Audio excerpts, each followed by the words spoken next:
अस्सलाम वालेकुम friends, welcome to my channel novel choice. I hope आप लोग खैरियत से होंगे और आप लोग का दिन भी अच्छा गुजर रहा होगा। तो दोस्तों, आज मैं जो नॉवेल लेकर आई हूँ उसका नाम है यार बेरहम, जिसको खूबसूरत अंदाज में तहरीर किया है जीनिया शर्जील ने। तो आज इस नॉवेल की मैं पहली एपिसोड रीड करूँगी। तो अगर ये नॉवेल आप लोग को पसंद आए तो मेरे कॉमेंट्स बॉक्स में ज़रूर बताइएगा। तो इस नॉवेल की किस की तरफ बढ़ने से पहले अगर आपने मेरे चैनल को सब्सक्राइब नहीं किया तो प्लीज़ प्लीज़ मेरे चैनल को सब्सक्राइब कर दें और साथ साथ बेल आइकन को भी प्रेस करें। इससे ये होगा कि मैं जो भी वीडियो अपलोड करूँगी वो आप तक पहुँच जाएगी और हो सके तो मेरी तमाम वीडियो को लाइक्स भी करें। चलें, अब ज़्यादा इंतज़ार नहीं करते, बढ़ते हैं इस किस्से की जानिब। आम दिनों की बानिस्बत आज अस्पताल के गेट पे काफ़ी रश और गहमा-गहमी नज़र आ रही थी। 4 साल अस्पताल की सर्विस में आज पहली बार ऐसा हुआ था कि उसे अस्पताल के गेट पर रोककर इससे सवालात किए गए थे। आईडी कार्ड चेक करने के बाद उसको गेट से अंदर अस्पताल में जाने दिया गया था। इमरजेंसी वार्ड में सख्त सिक्योरिटी और जगह-जगह पुलिस को देखकर वो ज़हूर के आने का इंतज़ार करने लगी, जिसकी ड्यूटी इमरजेंसी वार्ड में लगाई गई थी। क्या किसी ख़ास शख्सियत को आज यहाँ बुलाया गया है? इतनी सिक्योरिटी देखकर वो सामने से आती नर्स से पूछने लगी। थोड़ी देर पहले एम्बुलेंस में 2 ज़ख्मी बॉडीज़ को स्ट्रेचर पर डालकर लाया गया, एक मर्द और दूसरी औरत। दोनों ही खून में लथपथ बुरी तरह ज़ख्मी थे। इन्हीं की वजह से ये सारी सिक्योरिटी यहाँ मौजूद है। नर्स जल्दी में लग रही थी, इसलिए बोलती वहाँ से चली गई, तो इसे सामने से ज़हूर आता दिखाई दिया। यही सवाल उसने ज़हूर से भी किया था, तुम्हें खबर नहीं हुई? अरे एएसपी बहराम अब्बासी उसकी बीवी पे कातिलाना हमला करके इन दोनों बीवी की जान लेने की कोशिश की गई है। एएसपी बहराम को तो बचा लिया गया, मगर उसकी बीवी थोड़ी देर पहले ही दम तोड़ गई है। ज़रूर अफ़सोस भरे लहज़े में बताने लगा। बहराम के दिल के थोड़े करीब गोली लगी थी, जिसको निकाल कर मुआवज़ती तौर पर इसको तब तो बचा लिया गया था। इसकी हालत अभी तक सीरियस थी, इसलिए इसे आईसीयू में शिफ्ट कर दिया था, जबकि उसकी बीवी एंजल को एक गली गोली बाजू में और दूसरी सीने में मारी गई थी। चंद सेकंड पहले उसकी डेड बॉडी को सतखाने में शिफ्ट कर दिया गया था। एएसपी बहराम के फ्लैट पर इस वक्त पुलिस मौजूद थी और जो सारे वाक़ये की तफ्तीश कर रही थी। ये वही एएसपी बहराम अब्बासी है ना, जिसने चंद माह पहले डार्क माफिया गैंग को गिरफ्तार किया था। वो इसका इंटरव्यू आया था। ज़हूर की दी जाने वाली खबर पर उसने हैरत ज़दा होकर तस्दीक करनी चाहिए। सही पहचाना वही है एएसपी बहराम अब्बासी। ये सिला मिला उस बेचारे को उसकी ईमानदारी और बहादुरी का। खुद मौत के बिस्तर पर मौजूद है और घर वाली दुनिया से चल बसी, जिसकी उस बेचारे को खबर तक नहीं है। ज़हूर ठंडिया भरता हुआ बोला, तभी अचानक इमरजेंसी अलार्म तेज़ आवाज़ में बजने लगे, जिसकी वजह से अचानक ही पूरे अस्पताल में भगदड़ मच गई। अस्पताल में बम है, जल्दी अस्पताल खाली करो। शोर-ओ-गल की आवाज़ के बीच ये खबर सुनकर लोगों ने अपनी जान बचाने की खातिर अस्पताल के दरवाजे से बाहर निकलना शुरू कर दिया। पूरे अस्पताल में अजीब अफरा-तफरी का आलम मच गया था। तब इंस्पेक्टर मेहरान सिद्दीकी ने डिप्टी कमिश्नर को कॉल मिलाकर सारी सूरत-ए-हाल से आगाह किया। किसी गधे ने गुमराह करने की झूठी अफ़वाह फैलाई होगी। बहराम के कमरे की सिक्योरिटी से मज़ीद सख्त कर दो। डॉक्टर्स के अलावा कोई दूसरा शख्स आईसीयू वार्ड की जानिब की तरफ ना जाए। Death order. डिप्टी कमिश्नर ने सख्त लहजे में इंस्पेक्टर को ऑर्डर दिया, जो फौरी तौर पर अलर्ट हो गया और बहराम के कमरे की सिक्योरिटी मज़ीद सख्त कर दी गई। घंटा भर गुजरने के बाद इंस्पेक्टर मेहरान सिद्दीकी ने दोबारा डिप्टी कमिश्नर को अपडेट से आगाह करने के लिए कॉल की। आपका कहना बिल्कुल ठीक था सर। बम की झूठी इत्तला जानबूझ के अस्पताल में फैलाई गई ताकि इन लोगों का प्लान कामयाब हो सके। मेहरान सिद्दीकी डिप्टी कमिश्नर से बोला, तो यानी मेरा शक सही निकला, इन लोगों ने दोबारा हमला करने की कोशिश की है बहराम पर। अब ये ना कहना कि तुम लोग इसे बचाने में नाकाम हो गए हो। डिप्टी कमिश्नर ने टपकते हुए मेहरान को बोला, सर उन लोगों का टारगेट एएसपी मेहरान सिद्दीकी नहीं थे। वो बाहिफाजत आईसीयू में मौजूद है, मगर अस्पताल के साथ खाने में एएसपी साहब की वाइफ की डेड बॉडी गायब हो चुकी है। मेहरान ने जो इत्तला दी थी, ये सुनकर डिप्टी कमिश्नर को शौक लगा। इन लोगों का भला एक पुलिस ऑफिसर की वाइफ की डेड बॉडी से क्या लेना-देना था? आ गई स्कूल से बन्नो। वो थोड़ी देर पहले ही स्कूल से घर आई थी, तब नुसरत चाची लहजे में मिठास पैदा करती हुई हरम से पूछने लगी। महीने की पहली तारीख को नुसरत चाची की ज़बान इसी तरह मीठी हो जाती थी। आप सो रही थी, इसे जगाया नहीं आपको? मैंने सोचा पहले खाना खा लो, फिर घर की सफाई कर लूँगी। हरम किचन में मौजूद चपातियाँ डालती हुई आहिस्ता आवाज़ में नुसरत को बताने लगी। गंदा घर और साफ सुबह के खाने के बर्तन देखकर झूठे बर्तन देखकर अंदाज़ा लगा लिया कि काम वाली ने आज फिर छुट्टी कर ली है। स्कूल में छोटे बच्चों के साथ सर खपाने के बाद वो घर आई थी। गंदा घर देखकर अब उसे पूरे घर की सफाई करना थी, जिसके बाद इसे दोबारा अपनी जूतियाँ घसीटते हुए शाम में ट्यूशन पढ़ाने जाना था। उसके बाद कहीं जाकर इसे आराम नसीब होता। बड़ी ही कामचोर और हराम है। हराम है ये काम वाली, तो हर दूसरे दिन उसके पेट में मरोड़ उठता है और ये काम से छुट्टी कर लेती है। इस बार की तनख्वाह ज़रूर पैसे से काटूँगी। अरे हाँ, तनख्वाह से याद आया, आज तुम्हें भी तो तनख्वाह मिल गई होगी स्कूल से। नुज़हत चची काम वाली को कोसने के बाद हरम से तनख्वाह का पूछने लगी। तनख्वाह मिल गई थी, रोटी डालकर फिर देती हूँ आपको। अपने साथ ही वो नुज़हत और निकी की रोटी भी डालने लगी, क्योंकि खाली चंगेज़ साहब बताया था कि उन दोनों ने अभी तक दोपहर का खाना तक नहीं खाया था। दो-दो काम भला कैसे करोगी? आराम से रोटियाँ डालो, तुम्हारे बैग से तनख्वाह मैं खुद निकाल लेती हूँ। कौन सा तनख्वाह निकालने के लिए मुझे बैंक जाना पड़ेगा? नुज़हत ने अपनी बात पर खुद ही हँसती हुई बोली और किचन से बाहर जाने लगी तो रोटी बेलते हरम के हाथ वहीं रुक गए। चच्ची, मैं सोची थी इस बार सर्दियों के अगर 2 गरम चूड़े बना लूँ। अपनी मेहनत की कमाई हुई ही तनख्वाह से भी वो झिझक कर ऐसे पैसे माँग रही थी जैसे भीख माँग रही हो। हरम की बात सुनकर तो जैसे नुज़हत पर बिजली आ गिरी। वो बोलती हुई सीने पर हाथ रखकर बोली, हाय मेरे अल्लाह! 2 जोड़े, अरे कुछ ज़्यादा ही इतनी हवा लग रही है तुम्हें, या फिर तुम्हारे लिए सर्दियाँ कुछ अनोखी आ रही हैं? अभी पिछले साल ही तो गरम जोड़ा बना कर दिया था तुम्हें, और जून जो निगी ने तुम्हें अपने 2 जोड़े दिए थे, वो कोई मेरी निगी ने तो इस्तेमाल थोड़ी किए थे, 1-2 बार के पहने हुए जोड़े थे। देखो हरम, तुम्हें तो घर के हालात मालूम है, तुम्हारे चचा जान की पेंशन और तुम्हारी कमाई से ही मैं घर चलाती हूँ। मुझे खुद अच्छा नहीं लगता यूँ खूबसूरत कुंवारी लड़कियों को मुलाज़िमत के लिए भेजे हुए, मगर इस बढ़ती हुई महँगाई से तो मेरी कमर ही तोड़ डाली है, क्या करूँ मैं? नुज़हत चच्ची आबिदा होती ही बोली और दुपट्टे के पल्लू से आँखों में नज़र आने वाली नमी साफ़ करने लगी तो हरम शर्मिंदा हो गई। अच्छा, आप परेशान ना हो, मैंने तो वैसे ही कह दिया था। गर्म कपड़ों का पहले ही मेरे पास बहुत सारे कपड़े मौजूद हैं। आपको तो मालूम है शफ़ी की अम्मी ने एक और जो ट्यूशन का बताया मुझे, 4000 की ट्यूशन है, बच्चे को घर जाकर पढ़ाना होगा। हरम अपनी शर्मिंदगी दूर करती हुए नुज़हत को खुशखबरी सुनाने लगी। शायद इज़ाफ़ी 4000 मिलने से उसकी चच्ची खुश हो जाती। फिर ऐसा ही हुआ, चच्ची खुश हो गई। अल्लाह भला करे शफ़ी की अम्मी का, बहुत अच्छी ख़ातून है, नरम दिल सी। चलो तुम ऐसा करो, इस महीने बिजली का बिल भरवा दो, अगले महीने तो तुम पहले अपने लिए एक जोड़ा बना लेना। बच्चों की छोटी-छोटी ख्वाहिशों को मारते हुए तो अच्छा नहीं लगता ना। नुज़हत बोलती हुई किचन से बाहर निकल गई, जबकि हरम प्लेटों में रात का सालन निकाल कर ट्रे में रोटियाँ रखते हुए कमरे में जाने लगी, जहाँ निगी और नुज़हत दोनों ही मौजूद थे। रात के पहर वो अपने बेडरूम में बैठ के ग्राउंड से टेक लगाए, लैपटॉप को गोद में रखे बड़े मुसरफ़ अंदाज में डॉक्यूमेंट्स का फ़ोल्डर खोले, ज़रूरी फ़ाइल तलाश कर रहा था। तब उसकी नज़र अपनी बीवी पड़ी, जो इस वक़्त ब्लैक कलर की नाइटी पे मौजूद अभी ड्रेसिंग रूम से बाहर निकली थी। बहराम की तवज्जो खुद पर देकर वो मुस्कुराती हुई बहराम के पास आने लगी। कंधे पर बारीक से स्ट्रैप, जेब पे इसकी अरियाँ और दूधिया बाजू झलक रहे थे। साथ ही इसके खूबसूरत खुदुखाल गहरे रंग गले से बुरी तरह नुमायाँ होते नज़र आ रहे थे। सुडौल सी थाइज़ जो चलते हुए नाइटी से झलक रही थी। वो बहराम को बुरी तरह अपनी तरफ मुतवज्जा करने में कामयाब हो चुकी थी। तभी बहराम की गोद में रखा हुआ लैपटॉप हटाकर बंद करती वो खुद बेतकल्लुफ़ी से बहराम की गोद में बैठ गई। तो इससे अंदाज़ा हुआ कल रात की तरह आज रात भी तुम मुझे कोई दूसरा काम नहीं करने दोगी। बहराम उसकी दोनों थाइज़ को पकड़कर उसे मज़ीद अपनी जानिब खींचता हुआ एंजिल से पूछने लगा, रात ये फ़ुज़ूल कामों के लिए नहीं होती एसपी बहराम अब्बासी, बल्कि रात में इंसान दिन भर की थकान उतारकर खुद को रिलैक्स करता है। वो मज़े से बोलती बहराम के गले में अपने दोनों बाजू डाल चुकी थी, और खुद को रिलैक्स करने का ये तरीका अच्छा है कि आदमी और किसी दूसरे काम के काबिल ही ना रहे। बहराम अपनी थाई से बैठी हुई अपनी बीवी पर तंज करता हुआ बोला, जो शक्ल में बेहद खूबसूरत मासूम थी, मगर इसका अंदाज़ काफ़ी बोल्ड था, जिसका अंदाज़ा इसे शादी के दूसरे दिन ही हो चुका था। तुम्हें अच्छा नहीं लग रहा तो मैं चली जाती हूँ दूसरे रूम में, तुम यही अपने बोरिंग सा काम करो। बहराम के तंज करने पर एंजल मुँह बनाकर बहराम की गोद से उठने लगी। तभी बहराम ने अपनी थाइस पे रखी एंजल की थाइस को पकड़ा। ये एसपी इतना भी बदज़ौक़ नहीं बंदा नहीं है, जो खूबसूरत बीवी के इतने करीब आने पर उसे नज़रअंदाज करे। बहराम की निगाह उसके चेहरे से होती उसके खूबसूरत उभार पर ठहर गई। वो अंजल के कंधों से दोनों स्टेप गिराकर उसकी गर्दन पर दीवानावार प्यार करने लगा। हर खूबसूरत और कशिश रखने वाली चीज़ पर मटना उसकी आदत नहीं थी, मगर एंजल को देखकर वो पहली नज़र में इसे अपना बनाने का फैसला कर चुका था। बहराम बेकरार सी तड़पती हुई एंजल की आवाज़ में बहराम ने सर उठाकर उसे देखा, जो उसकी शिद्दत की ताब न लाती हुई अपने होश खो देने को थी। मुझसे मोहब्बत करने का दावा, फिर शादी करने का फैसला तुम्हारा था, तो मेरी शिद्दतों को बर्दाश्त करने की भी आदत डालो। बहराम ने बोलते एंजल को बेड पर लेटा दिया। इससे पहले वो एंजल के ऊपर झुकता, एंजल ने शरारत से अपने दोनों पाँव बहराम के सीने पर रख दिए, ताकि वो बहराम की कोशिश नाकाम बना सके। एंजल की शरारत को समझता हुआ बहराम उसकी दोनों टांगों को पकड़कर अपनी तरफ अपनी जानिब खींचता हुआ एंजल के ऊपर झुक गया। बहराम, कभी कभी तुम्हारी मोहब्बत बढ़कर शिद्दत से इख्तियार कर लेती है और मैं इससे घबरा जाती हूँ। वो एंजल पर अपनी मोहब्बत की शिद्दत भरपूर तरीके से निछावर किए दे रहा था, तब एंजल उसके हाथों को अपने सीने से हटा आती मदहोश भरे लहजे में बहराम से बोली, तो फिर क्यों मुझे मिस डम्स कॉल्स पर तंग किया करती थी? मोहब्बत भरे कार्ड्स का मोह गिफ्ट तुमने मुझे भेजे, अपने पीछे मुझे तुमने खुद आने पर मजबूर किया और अब तुम इससे ये शिद्दतें बर्दाश्त नहीं हो रही। एक अच्छे खासे काबिल और शरीफा ऑफिसर को तुमने अपने काम बुरी तरह पीछे ख्वार किया है। डार्लिंग, इसका खमीज़ा तो तुम्हें भुगतना पड़ेगा। बहरहाल एंजल एंजल को पूरी पुरानी सारी बातें याद दिलाता हुआ बोला, उसके गुलाबी होठों पर झुका, अपनी मोहब्बत की शिद्दत इस पर निछावर करता हुआ दूर हुआ। बेड पे लेटी एंजल गहरे सांस लेती मदहोश निगाहों से बहराम को देखने लगी।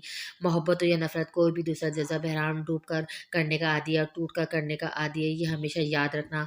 बहराम की बात पर सिर्फ एक लम्हे के लिए एंजल के चेहरा का रंग बदला, जैसे वो मुस्कुराहट छुपा गई और इसने अपना जाने दोबारा बहराम को खींच लिया।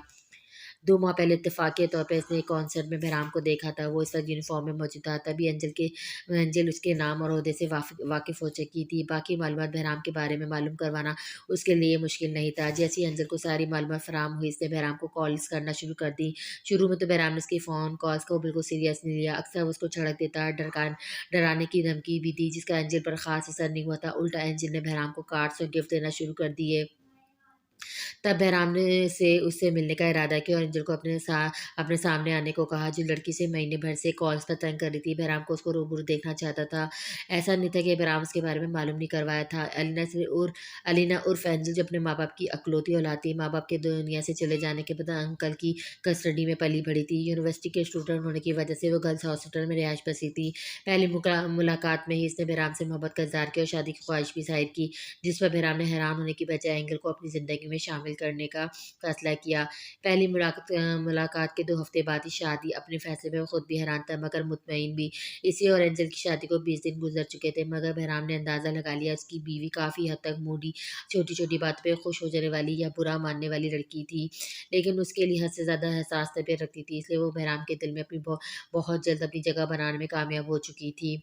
एंजल चाहने के बावजूद अपनी आँखों को खोल नहीं पा रहा था। हवासों ने साथ देना शुरू किया तो यही नाम बहराम के होठों से अदा हुआ। एएसपी साहब को होश आ गया, जाओ जल्दी से डॉक्टर को बुला कर लाओ। बहराम के असिस्टेंट मेहरान सिद्दीकी ने सब इंस्पेक्टर को बोला तो वो तेज़ी से डॉक्टर को बुलाने चला गया। ट्यूशन देने के बाद जब घर लौटी तब इसे असद की आमद का मालूम हुआ। बैग में रखा मोबाइल निकाला तब उसे पता चला इसके मोबाइल की स्क्रीन पे 12 से 14 मिस कॉल मौजूद थी। वो एक नज़र निकी को और सज्जद के साथ बैठा हुआ देखकर दूसरे कमरे में आ गई। असद इसका खालाजाद होने के साथ-साथ मंगेतर भी था। ये रिश्ता इसके माँ-बाप ने तब तय किया था जब वो दोनों हयात थी। हरम को वो दिन याद आने लगे जब वो अपने माँ-बाप के साथ रहती थी। इनका घराना ज़्यादा खाता-पीता नहीं था, छोटी थी मगर खुशहाल फैमिली थी। कोई भी बहन-भाई ना होने की वजह से माँ-बाप का सारा प्यार उसने खुद ही समेटा था। फिर जैसे ही उसने मैट्रिक अच्छे नंबर से पास किया था, तो सबिया खान उसकी खाला ने उसे अपनी बहू बनाने का इरादा उसके वालिदैन के सामने ज़ाहिर किया। सबिया के मुताबिक इस रिश्ते में असद की पसंदगी शामिल थी। यही वजह रही थी कि अपने जैसे मुतफ़िज़ लोगों में इसके माँ-बाप ने अपनी बेटी के लिए रिश्ते के लिए हामी भर ली, क्योंकि असद इनके सामने ही पला-बड़ा था। नेक फर्माबरदार लड़का था जिसके पास अच्छी डिग्री थी मौजूद थी, मगर वो बेरोज़गार था। वो लोग तब तक असद और हरम की शादी करने का इरादा नहीं रखते थे जब तक असद की कोई मुनासिब रोशनी नहीं जाती। लेकिन आने वाली ज़िंदगी का किसी को कुछ मालूम नहीं था। ऐसे ही इसके साथ भी हुआ। 2 साल पहले जब हरम इंटर के पेपर देकर घर लौटी तो उसे मालूम हुआ कि कार एक्सीडेंट में इसका बाप चल बसा और ठीक 2 माह बाद इद्दत में ही एक मामूली बुखार की वजह से इसकी माँ भी अपनी शौहर की जुदाई का गम लिए इसको हमेशा के लिए छोड़कर चली गई। बाप के बाद माँ दोनों के गुजर जाने के बाद असल मसला इसकी रिहाइश का था। निकाह से पहले वो खाला के घर नहीं रह सकती थी और सबिया खाला तो इतनी जल्दी से बहू बनाकर अपने घर में लाने का इरादा नहीं रखती थी, क्योंकि इनको अभी दोनों बेटियों को बयाना था। बड़ों के फैसले से ये तय पाएगा कि वो अपने चचा के घर तब तक रहेगी जब तक असद अपने पाँव पे खड़ा नहीं हो जाता और उसकी दोनों बहनों की शादी नहीं हो जाती। पिछले 2 साल से वो चाची के साथ रह रही थी। इसके चचा जान गवर्नमेंट की मुलाजमत करते थे, जो अब रिटायरमेंट ले चुके थे और काफ़ी ज़्यादा बीमार रहने लगे थे। इनकी पेंशन में घर चलाना मुश्किल था। ऐसे नुज़त चची के कहने पर हमने गरीबी स्कूल में मुलाजमत शुरू कर दी। निकी इसकी हम उम्र थी, लेकिन मैट्रिक के बाद उसने पढ़ाई को खैरबाद कह दिया। बचपन से निकी और उसकी अच्छी दोस्ती थी। जो चीज़ निकी को पसंद आ जाती वो फ़ौरन हरम से मांग लेती। कमरे में आकर उठाकर वो बैग रखती, चादर तय करने लगी। तभी असद अपना गला खंगारा तो हरम जल्दी से बेड पे पड़ा दुपट्टा उठाकर उड़ने लगी। कैसी हो, इतनी देर लगाती वापस घर आने में? हरम को दुपट्टा लेता देखा असद कमरे में आता हुआ उससे पूछने लगा। मंगेतर की हैसियत रखने के बावजूद इसने एक हद तक हरम से फासला रखा हुआ था। वजह हरम का गुरेज था, और जो शायद हरम की नेचर की वजह से इन दो नस के बीच आ जाता था। एक और ट्यूशन मिल गई थी, इसलिए अब घर आते आते 8 बज जाते हैं। आप बताएं, आप कैसे हैं? कमरे के पास से गुजरती हुई नजर चची को देखकर वो असद को बताने लगी। असद की आमद पर घर में महीने बात ही होती थी, जिसमें दोनों की मुलाकात चंद मिनट से ज्यादा नहीं होती थी, क्योंकि इसकी चची पुराने वक्तों की सोच की हामिल थी, इसलिए उन्हें ये मुलाकात कुछ मुनासिब नहीं लगती थी। वो मुँह से कुछ बोलती नहीं थी, मगर अपने रवैये से जरूर ये पावर करवाती थी। मैं ठीक हूँ, तुमने अपना हाल नहीं बताया। मैंने भी तुमसे पूछा था कि तुम कैसी हो। असद ने गौर से इसका खूबसूरत चेहरा देखा और पूछने लगा। इस मामले में वो अपने आप को खुश नसीब समझता था। वो खुद इतना लायक तो नहीं, तो जितनी खूब से मंगेतर उसको मिल गई थी। असद को इसका जॉब करना, ट्यूशन देने, घर घर जाना नागवार गुजरता था, जिस पर उसने एतराज बिठाया, मगर फिलहाल सिर्फ मंगेतर था। मंगेतर इतना हक रखते थे। हाल कैसा होना है, कुछ भी नहीं बदला। 2 साल पहले जैसी थी वैसी ही अब भी हूँ। हरम के लहजे में अफसर्दी शामिल थी। वो बददिल होती है, सच से बोली। और दूसरे कमरे में से नुसरत चची की आवाज़ें आई थी, जो घर का काम न करने में निकी को डांट रही थी। पहले जैसी तरह हमेशा की तरह हसीन और खूबसूरत, ये तो मुझे शुरू दिन से ही मालूम है। हरम की अफसर्दी महसूस करते असद मुस्कुराता हुआ बोला, ताकि इसकी अफसर्दी का असर जायल हो जाए। मगर हरम उसकी बात सुनकर असद को देखने लगी। आम सी शक्ल और नॉर्मल कद उसका कज़न होने के साथ ही उसका मंगेतर भी था। 4 साल से दोनों के दरमियान एक जो एक ताल्लुक बन गया था, वो हरम के दिल में अलग मुकाम रखने लगा था। इसकी बात सुनकर हरम अपनी नज़र झुका गई। प्लीज़ आप यहाँ से चले जाएँ, चच्ची को पता नहीं हम दोनों का आपस में इस तरह मिलना है। वो बोलती हैं अभी शादी। हरम की बात मुकम्मल होने से पहले वो समझ गया था। जब भी बात करता हुआ बोला, मुझे मालूम है इन्हें पसंद नहीं, लेकिन महीना भर हो गया तुम्हें देखे हुए, और मैं ऐसे ही नहीं आया हूँ, बल्कि साथ ही अच्छी खबर भी लेकर आया हूँ तुम्हारे लिए। हरम ने निमरा आपी और हमना आपी की डेट फिक्स हो चुकी है। अगले 2 माह में इन दोनों की शादी है। हरम मेरी दोनों बहनों की शादी की हो जाएगी। इसके बाद मैं ज़रा देर नहीं करूँगा, तुम्हें मुकम्मल तौर पर पूरे हक से अपने घर लेके जाऊँगा। यूँ समझ लो 2 माह का वक़्त है, जो थोड़ा मुश्किल है। इसके बाद मेरा तुमसे वादा है, मैं तुमको कभी नहीं उदास नहीं होने दूँगा। असद हरम को बोलता कमरे से जा चुका था, तब इसके चेहरे पे मुस्कुराहट आई। पूरे दिन की थकान जैसे एकदम में उतर गई। 6 माह पहले ही असद की बैंक में जॉब लगी थी। अब इन लोगों के घर के हालात काफ़ी बदलते जा रहे थे। ये सारी मस्बत बातें थी, जो हरम को खुश करने के लिए काफ़ी थी। शावर के नीचे खड़ा होकर वो बात लेता, पूरे दिन की थकन मिटा रहा था। वो 2 माह पहले इसने डार्क माफिया के एक कड़े गैंग को हाथ डाला था। यकूब नियाजी का छोटा भाई अरसल नियाजी उर्फ बॉबी, जिसके तसव्वुफ से डर घुसकर कॉलेजों, यूनिवर्सिटी और दीगर तालीमी इदारों में सटाई की जाती थी। ये जहन नई आने वाली नौजवान नस्ल के लिए और सिर्फ बर्बादी का जरिया था। 2 माह पहले एक साफ़ी अफान की तैयार करदा मुकम्मल रिपोर्ट, कुछ वीडियो तस्वीरें, मुख्तलिफ सबूतों की मदद से बहराम ने अरसल नियाजी को अरेस्ट किया था, जिसकी वजह से याकूब नियाज़ी यानी या बॉबी का बड़ा भाई बुरी तरह से तिलमिलाया हुआ था। इसकी लाख कोशिश और जद्दोजहद से अरसल नियाज़ी को फांसी की सज़ा से नहीं बचा सकी थी, लेकिन इसके बावजूद याकूब नियाज़ी ने हार ना मानते हुए 2 बार कोशिश की कि वो अरसल नियाज़ी को जेल से फरार करवाने में कामयाब हो जाए, मगर दोनों बार इसकी कोशिश नाकाम हुई थी। जिसके बाद एएसपी बहरान ने भी एक ड्रामा किया। ये झूठ बोलकर अरसल नियाज़ी से उर्फ बॉबी जेल से फरार होने में कामयाब हो चुका है। वो अरसल नियाज़ी को एक सेफ पर ले जाकर कैद कर चुका था, जिसका इल्म कमिश्नर सरकराज के एसिस्टेंट मेहरान को था, मगर यकूब नियाज़ी को पूरा यकीन था कि इसके भाई को एएसपी बहराम अब्बासी गायब करवा कर किसी दूसरी जगह कैद कर चुका है। इसलिए वो पूरी पूरी कोशिश में था कि किसी तरह अपने भाई का एएसपी से पता लगवा ले। मेहराम शावर बंद करता हुआ कमरे से तौलिया बांध चुका था, तब एकदम वॉशरूम का दरवाज़ा खोले। एंजिल बात गाउन में वॉशरूम के अंदर आई, जिसे देखकर बहराम के होठों पर शरारत भरी मुस्कुराहट दौड़ गई। शायद मैं लेट हो गई हूँ आने में, एंजिल अफसोस करती हुई बोली, तो बहराम ने ज़ोरदार कहकमा लगाया और एंजिल अपनी जानिब खींचता हुआ बोला, तुम कभी कोई मौका हाथ से जाने मत देना, मुझे बस अपने पीछे ही लगाए रखना। बहराम एंजिल को अपने बाजू में जकड़ कर इसके गुलाबी होठों को देखता हुआ बोला, पहले इसे लगता था वो बहुत रोमांटिक है, मगर शादी के बाद इसे अंदाज़ा हुआ कि इसकी बीवी उससे ज़्यादा रोमांटिक थी। अच्छी खासी मॉडर्न लड़की होने के साथ-साथ वो काफ़ी बोल्ड भी थी, जिसका अंदाज़ा उस दिन गुज़रने के साथ-साथ हो रहा था। रोमांस के मामले में वो पेशकदमी करते हुए मुश्किल ही था कि शर्माने से काम लेती। ये हर बीवी की ख्वाहिश होती इसका शौहर इसके पीछे रहे। एंजिल ने बहराम से बोलते हुए बहनी क़याजी से आँखें दबाई और बहराम की तरफ पुश करके खड़ी हो गई। इसकी बात में बहराम के होठों पे एक बार फिर बेयानी क़याजी सी मुस्कुराहट दौड़ गई। बहराम उसके गाउन का शानों से नीचे गिरा चुका था। सफ़ेद चिकनी रिया कमर बहराम की निगाहों का मरकज़ बनी थी। एंजल की कमर पर उसके नाम का टैटू चमक रहा था, जिस पे झुककर बहराम ने अपने होंठ रखे। वो अपनी कमर पे बहराम के होठों के लम्स से मदहोश होने लगी। इससे पहले वो दोबारा अपना रुख बहराम की तरफ करती, बहराम उसे दीवार के साथ लगा शावर खोल चुका था, और अगर मेरा इंटरेस्ट पीछे से ज़्यादा आगे हुआ तो। बहराम झुककर उसके कान में सरगोशी करता हुआ बोला। फिर एंजिल का रुख अपनी जानिब करता हुआ उसके होठों पर झुक गया। जितनी शिद्दत बहराम के अंदाज में थी, इतनी शिद्दत से अपने लबों को प्यास बचाते हुए एंजिल के अंदाज में थी। बहुत बुरा फंसाया अपने जाल में तुमने मुझे, चाह कर भी मैं नजर तुम्हें अंदाज नहीं कर सकता। मालूम नहीं आगे तुम मुझे किसी काम का रहने दोगी भी या नहीं। बहराम खुद पे सुरूर की कैफियत पे बोलता उसकी गर्दन पर झुक चुका था, जबकि एंजिल अपने दोनों बाजू उसके गले में डालती अपनी आंखों को जोर से बंद किए बहराम की शिद्दत महसूस करती मदहोश हो रही थी। वो दोनों ही शावर के नीचे खड़े मुकम्मल भीग चुके थे। एंजिल दीवाना वारिस के सीने पर अपनी मोहब्बत की महर साबित करती हुई बहराम की बेकरारी मजीद बढ़ा रही थी, जबकि बहराम एंजिल की कमर पर मौजूद टैटू पर अपनी उंगलियां फेर रहा था। ये टैटू उसने एंजिल की कमर पर अपनी वेडिंग नाइट पर पहली बार देखा था, जो बकौल एंजिल की शादी से 2 दिन पहले इसने बहराम की मोहब्बत में अपनी कमर पर बनवाया था। शावर शावर बहुत हो गया, मेरे ख्याल में बेडरूम में चलना चाहिए, वहीं जाकर कंटिन्यू करेंगे। बहराम एंजल के हाथ में अपनी कमर से बांधे टॉवल से हटाकर से बोलने लगा, नहीं आज यहीं। एंजल की बात सुनकर वो हंस दिया। एंजल टप की जाने कदम बढ़ाने लगी, तब बहराम को महसूस हुआ जैसे इसके बेडरूम के अंदर कोई दूसरा मौजूद है। क्या हुआ बहराम? बहराम को वॉशरूम से बाहर जाता देखा एंजल उससे पूछने लगी, गाउन पहनो जल्दी। बहराम इसे बोलता तेजी से बाहर आया। उसने भागते अपने कदम मेन रोड की तरफ बढ़ाए, मेन डोर की तरफ बढ़ाया, जो कि खुला हुआ था, यानी जो भी कोई इसके अपार्टमेंट में चोरी छुपे आया था वो अब जा चुका था। बहराम क्या हुआ, क्या यहाँ पर कोई आया था? एंजल गाँव में मलबूस डाइनिंग हॉल में आती हुई बहराम से पूछने लगी, जो इसका जवाब देने के बजाय अपने लैपटॉप की तरफ बढ़ा। लैपटॉप ऑन ऑन देखकर बहराम का दिमाग पूरी तरह घूम गया। नरगिस काम करके वापस गई थी, तुमने दरवाज़ा अच्छी तरह चेक किया था? बहराम एंजल को देखता हुआ पूछने लगी। आज दूसरी बार वो बहराम को उतने गुस्से में देख रही थी। हाँ जाहिर सी बात है बहराम, मैं मेन रोड लॉक करने के बाद ही तुम्हारे पास आई थी। अच्छा तुम परेशान तो मत होना प्लीज़। एंजल बहराम से बोलती इसके पास आई, अपनी जानिब मुतवज्जा करने के लिए उसने बहराम के गले में अपने दोनों बाजू डाले, जिसे फ़ौरन बहराम ने हटा दिए। एंजल मैं कुछ वक्त अकेला रहना चाहता हूँ, ज़रूरी काम है मुझे। इसके फ्लैट में यूँ किसी का आना, इसका लैपटॉप खुला रहना, क्या होने वाली सारी इन्फॉर्मेशन लैपटॉप में मौजूद डाटा हासिल करने में कामयाब हो चुका था। उसने लैपटॉप का पासवर्ड कहाँ से हासिल किया? बहराम थोड़ी देर के लिए वाकई परेशान हो चुका था। इस वक्त एंजल भी इसकी दिलचस्पी बाकी नहीं रही थी। वो बेड पे पड़ी हुई अपनी टी-शर्ट पहनने के बाद अपने मोबाइल पर ज़रूरी कॉल मिलाने लगा। मैं तुम्हारे लिए कॉफ़ी बनाकर लाती हूँ। एंजल की बात का बहराम ने कोई जवाब नहीं दिया। थोड़ी देर बाद बहराम को देखती रही, फिर कमरे से बाहर निकल गई।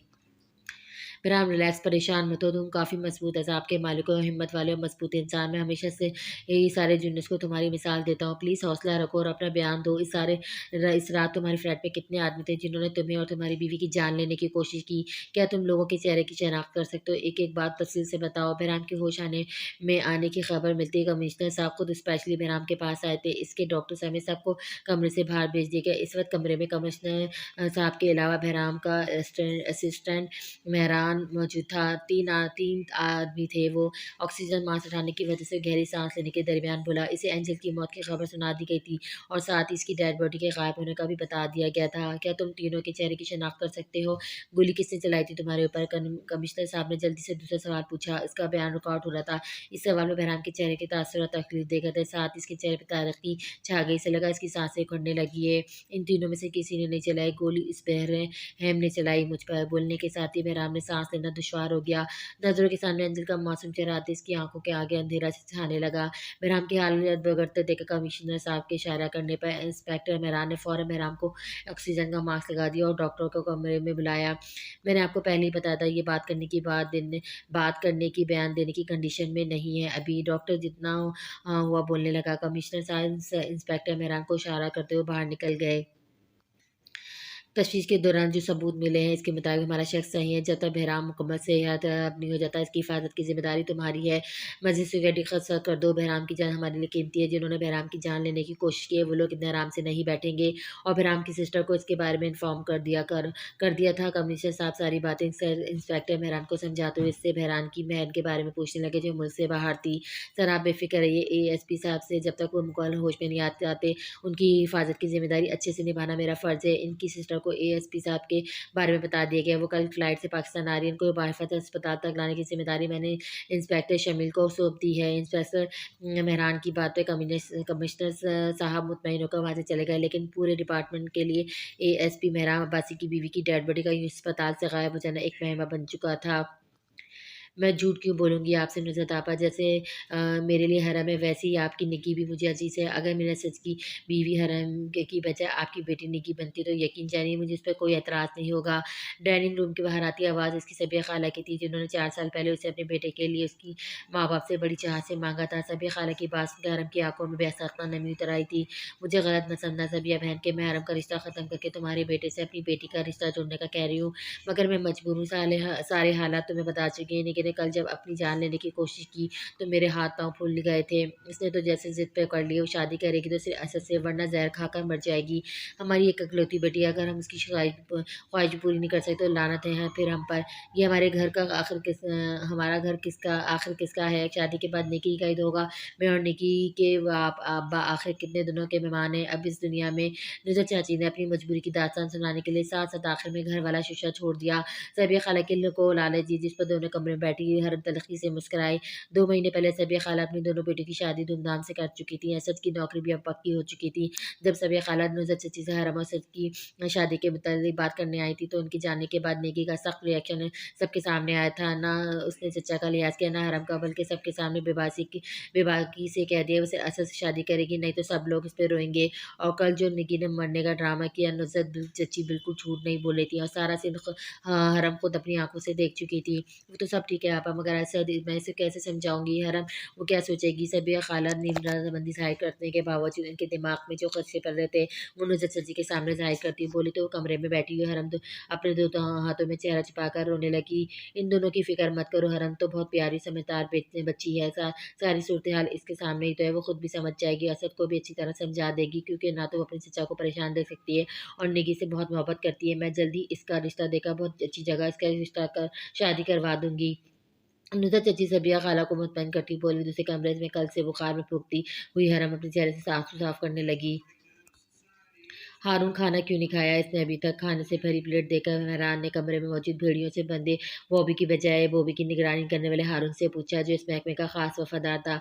एएसपी साहब ये बोल रहा है खाने में इसको दाल पसंद नहीं। हारून की जवाब पर मेहरान ने बॉबी को देखा, जो इसकी कौन-कौन खा जाने वाली नज़रों से ऐसे घूर रहा था जैसे इसकी बेड़ियाँ खुले वो एएसपी बहराम पर झपट कर हमला करेगी। ये दाल ले जाओ हारून, आज मैं इसको ऐसा स्पेशल खाना खिलाऊँगा, 2 दिन तक इसके अंदर भूख का साथ खत्म ही हो जाएगा। बहराम के कहने पर हारून खाने की प्लेट ले गया, जिसके बाद बहराम बॉबी के पेट में बेदर्द घूंसे मारता चला गया। तकलीफ के मारे बॉबी के मुँह से चीखें और आँखों से आँसू दोनों ही निकल आए। बोल बेटा, पेट भरा या और मज़ीद खाना है? बहराम बॉबी की लंबी जुल्फ़ें मुट्ठी से पकड़ता हुआ संजीदा से पूछने लगा, जिस दिन मेरे भाई को मालूम हो गया कि तूने मुझे कहाँ छुपाया, वो दिन तेरी ज़िंदगी का आखिरी दिन होगा। एसपी याद रखना। बॉबी तकलीफ में बुरी तरह कराहता हुआ बोला। बहराम ने इसके मुँह पर एक ज़ोरदार मुक्का जड़ा। कौन बताएगा तेरे भाई को तेरे बारे में? कब्र से निकल के तेरा बाप बताएगा? राम ने बॉबी से पूछते हुए हाथ में पकड़ी एक स्टिक ज़ोर से उसके पेट पे मारना शुरू कर दी, जिससे बॉबी की चीखें एक बार फिर कमरे में गूंजने लगी। वो तकलीफ से कराहकर बेहोश हो गया था। हारून 2 दिन तक इसे खाने के लिए कुछ भी देने की ज़रूरत नहीं। 2 दिन बाद अगर ये खुद से खाना माँगे तो इसे यही दाल खाने के लिए दे देना।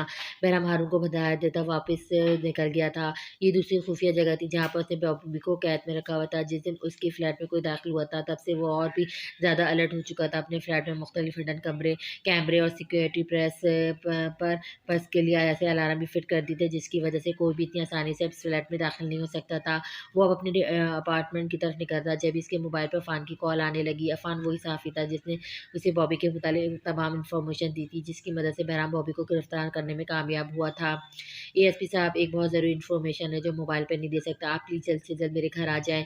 अफ़ान बोलता हुआ काफ़ी ज़्यादा परेशान लग रहा था, जिसे वो खबर उसके लिए अपने लिए भी हैरान-कुन और परेशान-कुन थी। बहराम ने आज एंजल से वादा किया था कि उसे उसकी फ्रेंड की तरफ जाने का और फिर वहाँ से उनका बाहर डिनर का प्लान था। पहले तो उसने सोचा वो अफ़ान से कल पर मिलने का रख ले, लेकिन अफ़ान का लहज़ा उसे तशवीश और तजस्सुस में मुब्तला कर रहा था। ठीक है मैं पहुँच रहा हूँ तुम्हारे पास, लेकिन तुमने काफ़ी सस्पेंस क्रिएट कर दिया है। थोड़ा बहुत बताओ मुझे बात क्या है? बहरहाम मोबाइल कान से लगाए गाड़ी में बैठता हुआ फ़ान से बोला, अरसल नियाज़ी के मुताबिक आपको एक-एक इन्फॉर्मेशन देने के बावजूद एक बहुत बड़ी खबर मुझसे ना जाने कैसे मिस हो गई, जो शायद मेरी नज़रों के सामने से भी नहीं गुज़री। इसी के मुतालिक बताने के लिए आपको बुला रहा हूँ। उस खबर से आपका भी बहुत गहरा ताल्लुक है। ये समझ लें कि मैं याकूब नियाज़ी की गर्लफ्रेंड के मुतालिक आपको बताना चाहता हूँ। अफ़ान थोड़ा राज़ाना अंदाज़ में थोड़ा-सा घबराए लहजे में बोला, चलो ठीक है, मैं आधे घंटे में पहुँच जाता हूँ तुम्हारे पास। बहरहाम ने अफ़ान को बोलकर मोबाइल डैशबोर्ड पर रख दिया। गाड़ी स्टार्ट करता हुआ अफ़ान के बात को सोचने लगा, याकूब नियाज़ी की गर्लफ्रेंड, मेरा क्या ताल्लुक हो सकता है इस खबर से? बहरहान अफ़ान की बातों पर गौर करता हुआ ड्राइविंग करने लगा। याकूब आप भी लीव करें मुझ पर। मैंने अपनी तरफ से पूरी कोशिश की मैं किसी तरह बॉबी के मुतालिक इस आदमी से पता लगा लूँ, मगर आप यकीन करिए आदमी आपकी पहुँच से ज़्यादा शातिर और चालाक है। फ्लैट में छुपे कैमरे जगह-जगह नस्ते एंजिल को अयूब याकूब नियाज़ी से बात करने के लिए अब वॉशरूम में मोबाइल लेकर जाना पड़ता था। याकूब नियाज़ी के बुलाने पर वो बहराम के अपने अंकल की तबीयत खराबी का बोलकर 2-10 दिन पहले उसके फ्लैट से बाहर निकली थी और मुसलसल 2 रातें याकूब नियाज़ी को खुश करने और मुतमईन करने के लिए याकूब नियाज़ी ने इसे वापस आने की इजाज़त दी थी। ये काम तुमसे नहीं होने वाला स्वीटहार्ट, अपने भाई के मुतालिक मैं किसी दूसरे से ज़रिए मालूमात हासिल कर लूँगा। बेकार में मैंने तुम्हें एएसपी का बिस्तर गर्म करने पर लगा दिया। ये काम तो तुम पूरी खुशरोबी से अंजाम देती होगी ना। याकूब नियाज़ी की बात जैसे एंजल के मुँह पर थप्पड़ की तरह पड़ी थी, मगर वो ज़ब्त करती बोलने लगी, ऐसा नहीं है याकूब, मैं बहुत जल्द बॉबी के मुतालिक पता लगा कर रहूँगी। एंजल को अपनी बोली हुई बात पर खुद भी यकीन नहीं था, क्योंकि बहरहाम इसे इन सारी चीज़ों से दूर रखता था, यहाँ तक कि इसे बहरहाम का लैपटॉप यूज़ करने की परमिशन नहीं थी, और अब तो वो दोबारा अपने लैपटॉप का पासवर्ड भी चेंज कर चुका था। मना कर रहा था मैं तुम्हें, अब कोई ज़रूरत नहीं है इसमें मसले में तुम सिर्फ मेरे दिल खुश करो। भाई का भाई पर इतना तो हक होता है कि उसकी गैर मौजूदगी इसकी रखेल से अपना दिल बहला सके। आज रात तुम दोबारा मेरे फार्म हाउस पे आ रही हो, वो भी पूरे 1 हफ्ते के लिए। 3 दिन तक तुम शेख यामीन का दिल खुश करोगी, ताकि दुबई वाला कॉन्ट्रैक्ट शेख मुझे दे दे, और बाकी की 4 रातें तुम मेरे साथ मेरे बिस्तर पे गुज़ारोगी। वो क्या है ना, पिछली बार सही से दिल नहीं भरा था, और मेरा और एएसपी की इज़्ज़त को अपने बिस्तर पे देखकर सुकून मिलता है मुझे। याकूब नियाज़ी की बात सुनकर एंजिल परेशान हो गई। याकूब नियाज़ी का इनकार सुनने का आदी नहीं था। 1 हफ्ते के लिए वो बहराम से क्या बहाना करके याकूब नियाज़ी के पास जाती। अपनी यूनिवर्सिटी में बॉबी के कहने पर ड्रग्स यूनिवर्सिटी के दूसरे स्टूडेंट को सप्लाई करती थी। बॉबी के बुलाने पर कभी-कभी वो हॉस्टल की बजाय अपनी रातें भी उसके पास गुजारती थी। लेकिन बॉबी की गिरफ्तारी पर एंजिल टेंशन में आ गई, कहीं पुलिस के हाथों वो भी ना पकड़ी जाए। इसी डर की वजह से याकूब नियाज़ी से मिलना पड़ा।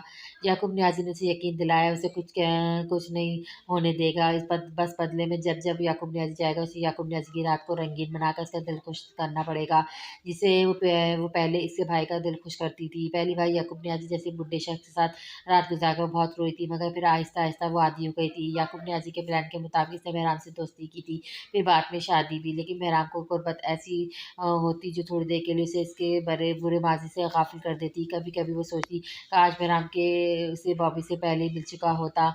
अब याकूब नियाज़ी अपने मतलब के लिए भी इस्तेमाल कर रहा था। इसकी खूबसूरती को कैश करवाने के लिए न जाने उसे किस शेख़ के पास फेंकता। क्या थी उसकी ज़िंदगी, और वो खुद क्या बन चुकी थी, मर्दों को की भूख मिटाने का ज़रिया। वो चाहकर भी बहराम को अपनी असलियत नहीं बता सकती थी। 1 माह बहराम के साथ गुज़ारने पर से बहराम की तबीयत का अच्छी तरह से अंदाज़ा हो चुका था। वो इसकी किसी सूरत माफ़ नहीं कर सकता था। शायद उसे खामोशी से याकूब नियाज़ी और बहराम अब्बासी से दूर कहीं चले जाना चाहिए था। ये इसके लिए ठीक रहता था।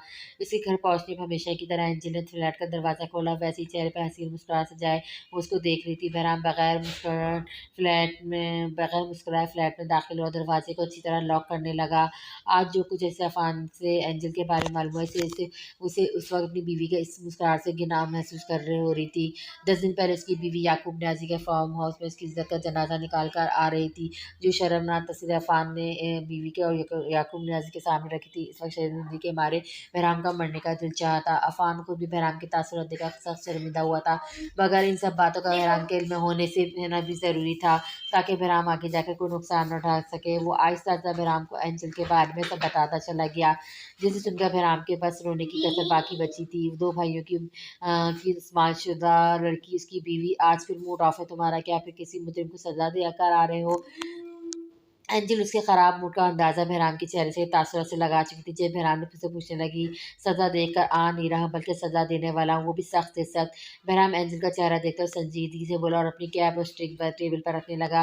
एक तो तुम्हारी सख्त तबीयत से मैं बहुत परेशान हूँ, कभी कभी तुम्हारा रवैया मेरे साथ इतना सख्त हो जाता है तुम्हें खुद भी अंदाज़ा नहीं होता। एंजिल बहराम के करीब आकर के सीने पर हाथ रखती बोली तो बहराम ने फ़ौरन इसके हाथ अपने सीने से झटक कर दूर किए। मुझे अपनी इस दूरी से बहुत मोहब्बत है, इसे अपने नापाक हाथों से छूकर मैला मत करो। बहराम के लहजे में ऐसे आकार थे कि पल भर के लिए एंजिल सन्नाटे में आ गई। क्या क्या कहना चाहते हो तुम, क्या मतलब है तुम्हारा इस बात का? एंजिल बहराम के सामने खड़ी होकर इससे उसकी बात का मतलब पूछने लगी। मुझसे शादी से पहले कितनी रातें याकूब नियाज़ी के बिस्तर पर उसके साथ गुजार चुकी हो? बहराम के पूछे गए सवाल पर लम्हा भर लगा था। एंजिल का रंग फाक हो गया, मगर दूसरी लम्हा इसने घबराहट और अपनी उड़ती रंगत पे काबू पाया। क्या फजूल बकवास कर रहे हो तुम? कौन याकूब नियाज़ी? कितनी घटिया बात अपनी बीवी की कहते हो, शर्म आनी चाहिए तुम्हें। अगर इसको कहीं से भनक, यार क्या हो गया? अब माशा चलेगी ट्यूशन? माशा ट्यूशन जाओ। जा रही है ना यार, ये अभी 10 मिनट के लिए रुक जाओ। अब सबको जरूरी है क्या? ये ले रहा को अब ये ठक ठक की आवाज नहीं आनी चाहिए। तुझे तो मैं बाबा से पिटवाती हूँ, ज्यादा ही कर रहा तू भी। नहीं फिर भी आ रही है आवाज। और अमाशा को छोड़कर आओ।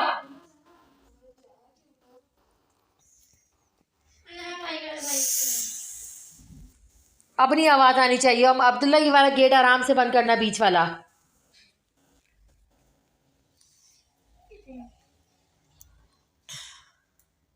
क्या फजूल बकवास कर रहे हो तुम? कौन होंगे याकूब नियाज़ी? इतनी घटिया बात अपनी बीवी से कहते हुए शर्म आनी चाहिए तुम्हें। अगर उसको कहीं से भनक लगी तो एंजल ने अपनी तरफ से भरपूर अदाकारी करते हुए बहराम को शर्मिंदा करना चाहा, मगर बहराम ने जवाबी कार्रवाई मुँह से करना ज़रूरी नहीं समझी। उसने सख्त हाथ का एक जानदार तमाचा एंजल के गाल पर रसीद किया, जिससे वो चाह कर भी खुद को संभाल न पाई और फर्श पर जा गिरी। बहराम ने मुठ्ठियों में इसके बालों को भर कर उठाया और अपने सामने दोबारा खड़ा किया। तुम एक बदकिरदार और बदचलन लड़की हो, कह दो कि मैं तुम्हारे बारे में झूठ बोल रहा हूँ, बोल दो कि तुम याकूब नियाज़ी की रखेल नहीं हो। बहराम के एक थप्पड़ से उसका होंठ फट चुका था, जिससे खून रसने लगा था। वो एंजल के बालों को मजबूत मिट्टियों में पकड़े उसके से पूछने लगा। बहराम के खतरनाक तेवर देखकर एंजल पूरी तरह खौफजदा हो चुकी थी। अगर वो सच बोलती तो बहराम उसकी जान ले लेता, अगर वो झूठ बोलती तो बहराम तब भी उसका अशर बिगाड़ देता। आज वो बुरी तरह फंस चुकी थी।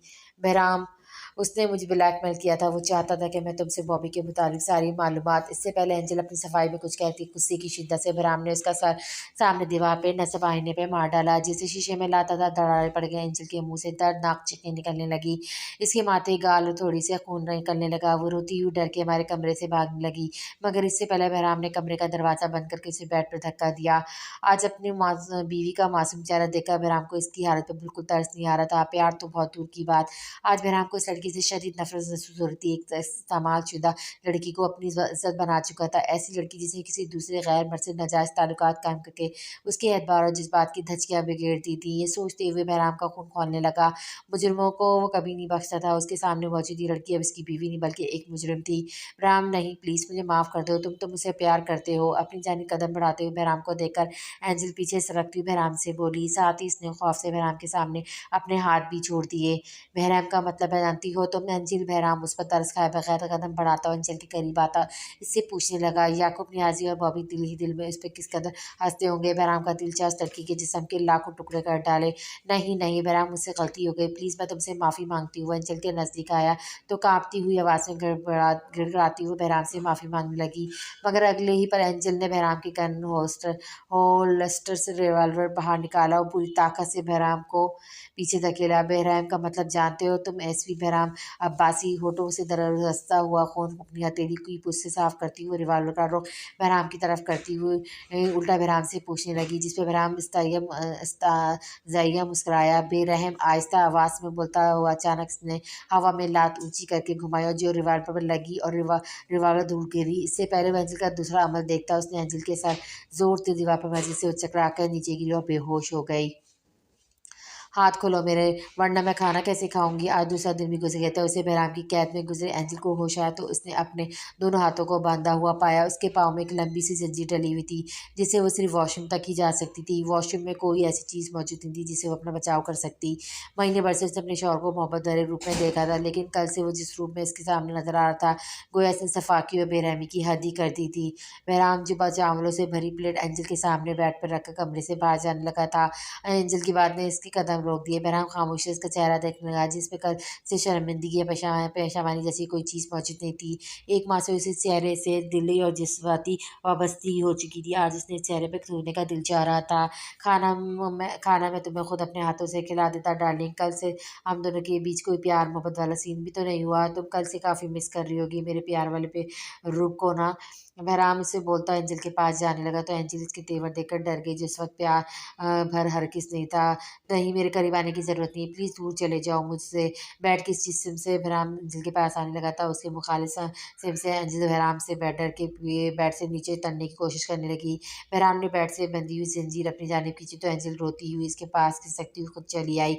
बहराम से अपने हाथ खोलने का कहकर पछताई थी। क्या हुआ बीबी, तुम मुझसे ऐसे डरी जैसे मैं तुम्हें अभी मार डालूंगा। ये एसपी बहुत बेरहम है, अपने मुजरिमों को इतनी आसानी से मौत नहीं देता।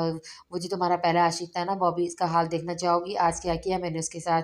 बहराम उसके बिखरे बालों को कानों से पीछे करता हुआ प्यार से एंजल से पूछने लगा और फिर अपनी पॉकेट से मोबाइल निकाल के उसके सामने वो वीडियो ऑन की जिसमें वो खुद बॉबी की वो बुरी तरह दुर्गंध बना रहा था और बॉबी दर्द और तकलीफ के मारे बुरी तरह चीखें मार रहा था।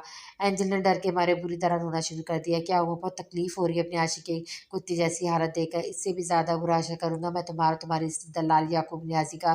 बहराम जबरों से एंजल का मुंह दो वजह से प्यार भरे लहजे में बोला, लेकिन इसकी आंखों से हद से ज़्यादा सफाकी झलक रही थी। वैसे तुमसे एक बात जानना चाहूँगा, तुम्हें थोड़ा सा अजीब सा नहीं लगता ये कभी मेरे साथ मेरे बिस्तर पे कभी याकूब नज़ी के साथ इसके बिस्तर पर।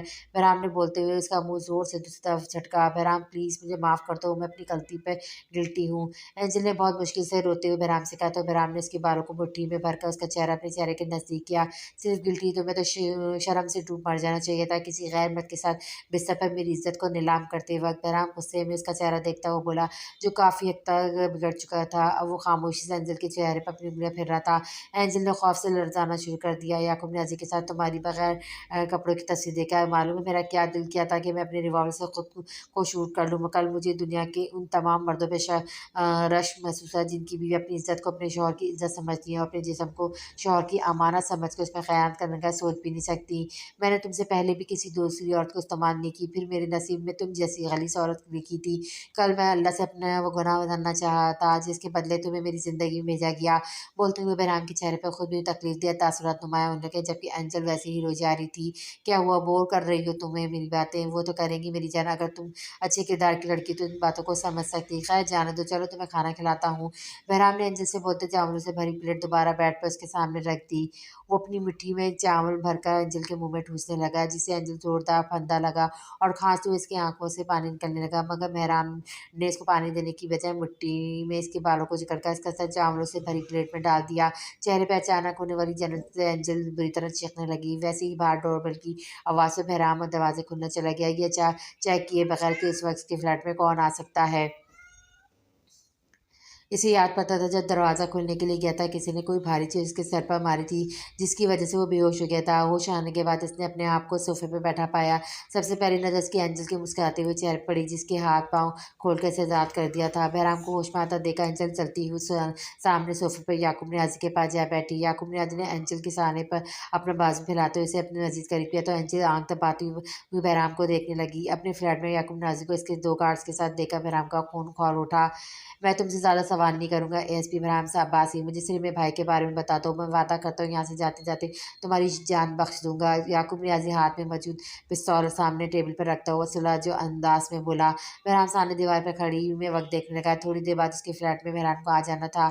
आज ही मार डाला मैंने तुम्हारे भाई को, कुत्ते जैसी मौत नसीब हुई से अपनी रखील को उठाओ, दफ़ा हो जाओ यहाँ से। तुमसे ज़्यादा बगैर दलाल मैंने अपनी ज़िंदगी में आज तक नहीं देखा जो अपनी रखील को। याकूब नियाज़ी को एंजल के इतने करीब से बेतकलीफ से बैठा देखकर बहराम का दिल चाहा वो इन दोनों को जान से मार डाले। गुस्से की शिद्दत से वैसा कर डाला था क्योंकि जिस सोफ़े पे बैठा था वहीं एक मिनी साइज़ की पिस्टल भी छुपी हुई थी। इससे पहले वो पिस्टल निकालता बहराम की बातों पर गुस्से में आकर एंजल ने टेबल पर याकूब नियाज़ी की रखी हुई पिस्टल उठाया और अचानक से बहराम पर फायर किया। एंजल के गुस्से भरे रद्द-ए-अमल जहाँ से याकूब नियाज़ी हैरतज़दा हुआ था, वहीं बहराम को भी सदमा पहुँचा कि इसकी आँखों पर चढ़ने को थी और गर्दन एक तरफ ढलक गई। ये क्या हिमायत की है तुमने बेवकूफ़ लड़की, मुझे मेरे भाई का पता कैसे चलेगा? अब याकूब नियाज़ी गुस्से की हालत में जिससे बोला, चल मिनट का खेल था जब गार्ड समेत उन दोनों की तवज्जो बहराम के ऊपर से हटी, जिसका फ़ायदा उठाते बहराम ने छुपी हुई पिस्टल निकाली और आवाज़ होने से पहले से पिस्टल से उस बहरम का निशाना बनाया, जिसकी बेवफ़ाई साबित होने के बावजूद इसने अब तक इसकी सांसें नहीं छीनी थी। अच्छा, तो आप यहाँ क्या कर रहे हैं? चिट्ठी के वक़्त अना मैसेज को अपने स्कूल से बाहर आता देखा, हैरतज़दा होकर इसे पूछने लगी। वो बाइक पे बैठा हुआ इसका बाहर निकलने का इंतज़ार कर रहा था। ज़रूरी बात करनी थी तुमसे। अच्छा, रूठते हुए लहजे में शिकवा भरी नज़र से हरम का ज़ोर दर्द और बीमार चेहरा देखते हुए बोला तो हरम समझ गई वो क्या बात करने वाला है, इसलिए खामोशी से बिना कुछ बोले इसकी बाइक पे बैठ गई क्योंकि जो बात इन दोनों के दरमियान होती वो घर पर सबकी मौजूदगी में होना नामुमकिन थी। मंगनी ख़त्म करने का क्यों कहा तुमने अपनी चाची को? वो जिस रेस्टोरेंट में हरम को लेकर आता है वहाँ रश ना होने के बराबर था। वेटर जैसे ही जूस से भरे 2 गिलास रखकर वहाँ से गया, असद हरम से पूछने लगा, निकी आपको बहुत पसंद करती है? हरम असद की आंखों में देखे बगैर मेज़ की सतह को घूरती हुई आहिस्ता आवाज़ में बोली, और तुम? असद के दूसरे सवाल पर एक नज़र हरम ने सर उठाकर असद को देखा, फिर वापस अपना सर झुका लिया। वो आज इसकी आंखों में देखकर बात नहीं कर सकती थी। मेरी क्या हैसियत है भला तमाम बड़े लोगों की खुशी इसी में कि आप और निकी की शादी हो जाए। हरम अपना दिल मजबूत करती असद को देखने लगी क्योंकि जब से नुसरत चाची ने अपने घर वाली बात सबिया खाला के सामने की थी, तब से सबिया खाला भी निकी को अपनी बहू बनाने की कोशिशों में लगी हुई थी। इसके पास तो ना ही माँ बाप थे और ना ही घर जैसी नेमत, मगर मेरी खुशी तुम्हारे साथ है हरम। असद बेबसी से बोला सा। हरम ने इसकी तरफ देखा तो नहीं था, मगर उसके लहजे में छुपी बेबसी महसूस कर सकती थी। निकी बहुत अच्छी लड़की है सद, आप इसके साथ बहुत खुश रहेंगे। हरम अपना दिल बड़ा करती हुई उसे समझाने लगी। वो अपनी ज़द पर खुद भी हैरान थी कि उसने अपने आंसू को आंखों से बाहर आने नहीं दिया। कमाल ज़द का मुजाहरा किया था आज उसने। मैं इस लड़की के साथ खुश कैसे रहूँगा जिससे मेरा दिल नहीं मिलता। मैं जानता हूँ रिश्ते से इनकार तुमने खुद नहीं किया, ये हमारे बड़ों ने मिलकर तुम पर दबाव डाला है। हरम प्लीज़ तुमसे मेरा साथ दो, सब ठीक हो जाएगा अगर हम दोनों आज ही निकाह करने के बाद सब घर वालों को बता देते हैं। असद ने जो हरम से आगे बोलना चाहा तो हरम ने तड़प कर उसे देखा। असद खामोश हो गया। मैं बहुत ज़्यादा बुज़दिल लड़की हूँ असद, इतना बड़ा कदम नहीं उठा सकती। इस तरह छुपकर निकाह करने के बाद क्या खाला खालू आपकी बहनों की नज़रों में मेरा वो मुकाम बरकरार रहेगा? आप खुद भी इस बात को बेहतर समझते हैं जैसे सब चाह रहे हैं आप मान जाएं। ज़िद करने से कुछ हासिल नहीं होगा। आइंदा मुझसे इस तरह मिलने और बात करने से गुरेज़ कीजिएगा। मेरे पास एक इज़्ज़त के सिवा कुछ भी नहीं है। हरम मस्जिद से बोलती उठकर वहाँ से चली गई। अरे यार ले जाओ वापस इस यखनी के बाउल को, अब ठीक हो गया हूँ मैं। बहरहाल बेजार से लहजे में यखनी से लबालब भरे प्याले को देखा है से जिया से बोला, जो पिछले 1 माह से ज़बरदस्ती यखनी पिलाई जा रही थी। बहराम की बात सुनकर जिया बहराम की आंखें देखती हुई बोली, मेरे सामने ज़्यादा नखरे दिखाने की ज़रूरत नहीं है। रोज़ाना की तरह शराफत सारी यखनी ख़त्म करो। मालूम है ये कितने फ़ायदेमंद है तुम्हारे लिए। अपनी रवानगी से पहले मैं तुम्हें पहले की तरह शाज बजा खुशबाश और सेहतमंद देखना चाहती हूँ। बहराम के नखरे तो उसने शुरू से ही बर्दाश्त नहीं किए थे और वो अभी भी रोज़ाना की तरह उस पर रोज़ जमाती बोली, जो उसके मना करने के बावजूद लैपटॉप लेकर बैठ चुका था। तनफीती निगाह जिया ने लैपटॉप पर डाली तो बहराम को लैपटॉप बंद करके साइड पर रखना पड़ा। बहराम ने बुरा सा मुँह बनाया, जिसकी परवाह किए बगैर जिया ने इसी यखनी से भरा बाउल पकड़ा दिया। अब मैं पहले की तरह मुकम्मल सेहतमंद हो चुका, मगर पहले की तरह हशाश पे और खुशपाश हो जाऊं ऐसा शायद ही मुमकिन हो। बहराम ने प्याले में चम्मच घुमाते हुए बोला तो जिया की इस बात पर सुनकर बहराम के साथ ही बैठ गई। बेफिक्र रहो, मैं कनाडा जाने से पहले तुम्हें पहले जैसा करके ही जाऊँगी। जिया मुस्कुराते हुए बहराम से बोली तो बहराम ने इसकी आंखें दिखाई, अब तुम दोबारा वही सिल्ली सा टॉपिक लेकर मत बैठ जाना कि दोबारा घर बसा लो, शादी कर लो। तौबा कर ली मैंने इस काम से अब। बहराम जानता था जिया ऐसा कुछ बोलेगी, इसलिए वो पहले ही इसको टोकता हुआ बोला, क्यों क्या तुम्हारी ज़िंदगी में अभी भी वो बेशर्म लड़की अहमियत लड़की जिसके गम में मुब्तला होकर तुम दोबारा अपनी नई ज़िंदगी शुरू नहीं कर सकते हो? जिया को जैसे आज फिर मौका मिल गया था बहराम का दोबारा ब्रेन वॉश करने का, वैसे ही ये काम ज़रूरी था उसकी रवानगी से पहले। तुम जानती हो ऐसा कुछ भी नहीं, वो अपनी अहमियत उस दिन खो चुकी थी जब उसका किसी गैर मर्द के साथ रिलेशन का पता चला था मुझे। लेकिन अब हस्बैंड वाइफ वाली की ताल्लुक से टल गया हूँ मैं, एतबार उठ गया है मेरा इस रिश्ते से। बहराम अपने दिल में छिपी हुई बात जिया से शेयर करता हुआ बोला, वैसे भी वो शुरू से ही अपनी छोटी से छोटी बात जिया से शेयर करना आता था और जिया ने शुरू से इसके हर मामले में अपनी चलाई थी। बहराम ने हर मामले में इसकी सुनी थी, लेकिन एंजल से मिलना और शादी करना ज़िंदगी में पहला उसका अपना ज़ाती फैसला था, जो बहुत गलत साबित हुआ था। फिर तुमने वही अजीब-सी बातें शुरू कर दी बहरहाल, अगर एक लड़की ने तुम्हारी ज़िंदगी में आकर तुम्हें चीट किया है, तो क्या ज़रूरी है कि हर लड़की वैसी होगी? ऐसा हर दफ़ा नहीं होता। जिया बहराम की अकल पर मातम करती हुई बोली, यकीनन एक माँ की मैरिड लाइफ़ ने उसके छोटे भाई पे अच्छे तो असरात मरतब नहीं किए थे, जिसकी वजह से वो पूरी तरह मेंटली तौर पर डिस्टर्ब हो चुका था। मुझे या तुम्हें क्या मालूम किसी दूसरी लड़की के किरदार के बारे में, कोई किसी के किरदार की गारंटी तो नहीं दे सकता। बहराम ने बोलते हुए यखनी से भरा बाउल साइड पे रख दिया। उसे पहले भी यखनी में दिलचस्पी नहीं थी, अब तो और ज़्यादा उसका दिल उकताने लगा था। जो लड़की मैंने पसंद की है वो हर लिहाज से तुम्हारे लिए परफेक्ट है, बिल्कुल सीधी-सादी सी, भोली-भाली सी और बहुत प्यारी सी। वैसे मैं उससे मिली हूँ और रिश्ता वगैरह भी तय कर दिया है। लेकिन हम दोनों कल उसके घर जाएँगे तो तुम देख लेना। सच्ची जो बातें पूछना हो पूछ लेना। ओके, मेहराब में जाने से पहले मैं तुम्हारा घर बसता हुआ देखना चाहती हूँ। जिया ने कितने आराम से उसके सर पर बम दे मारा था। वो आँखें निकालता हुआ जिया को हैरत से देखने लगा।